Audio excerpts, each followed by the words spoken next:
और सबसे पहले बात मुख्य निर्वाचन आयुक्त के प्रेस कॉन्फ्रेंस की होगी।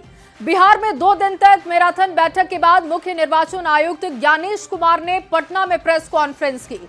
अपने संबोधन की शुरुआत उन्होंने भोजपुरी और मैथिली में की और बिहार में एसआईआर की सफलता के लिए राज्य के 90,217 बीएलओ के काम की जमकर तारीफ की और कई बीएलओ को सम्मानित भी किया गया। ज्ञानेश कुमार ने कहा कि बिहार आज देश को नई राह दिखा रहा है। 17 नए बदलाव के साथ आगामी विधानसभा का चुनाव होने जा रहा है। सीसी ने बिहार के लोगों से छठ महापर्व की तरह ही चुनाव पर्व को मनाने की अपील की है। तो आज प्रेस कॉन्फ्रेंस की गई, तमाम बातें रखी गई क्योंकि लगातार 2 दिनों से बैठकों का दौर दिख रहा था।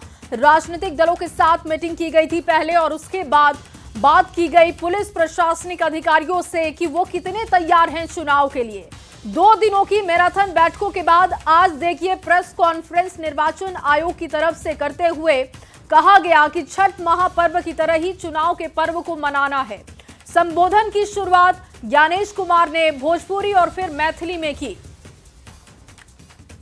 सबसे पहले भारत के सभी मतदाता के अभिनंदन करतानी आ विशेष गहन पुनरीक्षण अभियान एसआईआर के सफलतापूर्वक संपन्न करावे खातिर रउआ सभे के कोटि कोटि आभार आ धन्यवाद जतावत बानी। भारत निर्वाचन आयोग की तरफ से बिहार के सब मतदाता सभक अभिवादन करैत छी।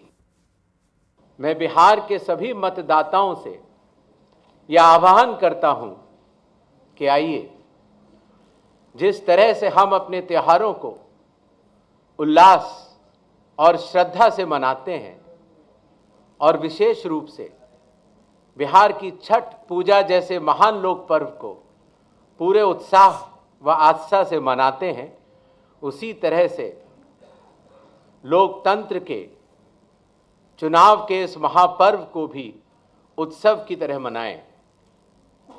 अपनी भागीदारी सुनिश्चित करें, जिम्मेदारी निभाएं और मतदान अवश्य करें।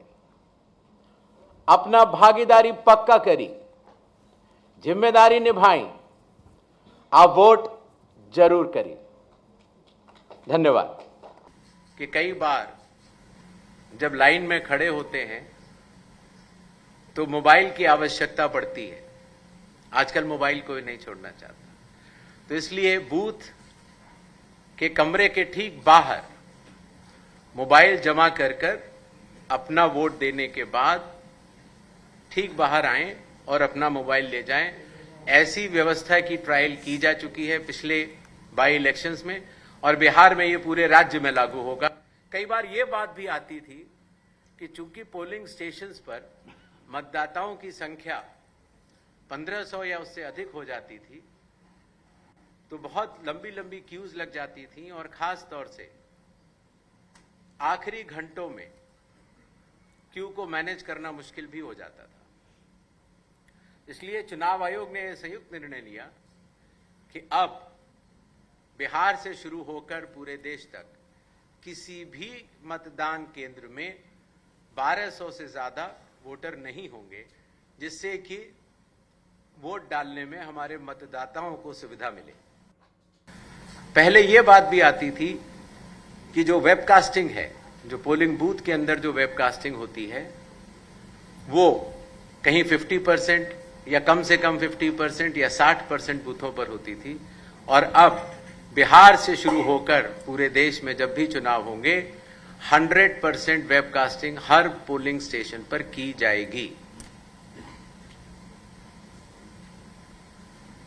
कई बार प्रत्याशियों ने यह बात कही कि जब ईवीएम पर जो बैलेट पेपर या कागज लगता है उसमें जो उनकी फोटो आती है वो ब्लैक एंड व्हाइट होती है और इसलिए मतदाता को पहचानने में कई बार दिक्कत हो जाती है। हालांकि चुनाव चिन्ह तो रहता है और साथ ही साथ ये भी बात आई कि सीरियल नंबर भी बड़ा होना चाहिए। तो इसलिए बिहार के चुनाव से शुरू करके पूरे देश में अब सीरियल नंबर का फॉन्ट भी बड़ा होगा और प्रत्याशियों की फोटोग्राफ वो कलर्ड फोटोग्राफ लगाई जाएंगी। और वहीं सीसी ज्ञानेश कुमार ने साफ किया कि आधार कार्ड न तो जन्म तिथि का प्रमाण है और न ही नागरिकता का प्रमाण है।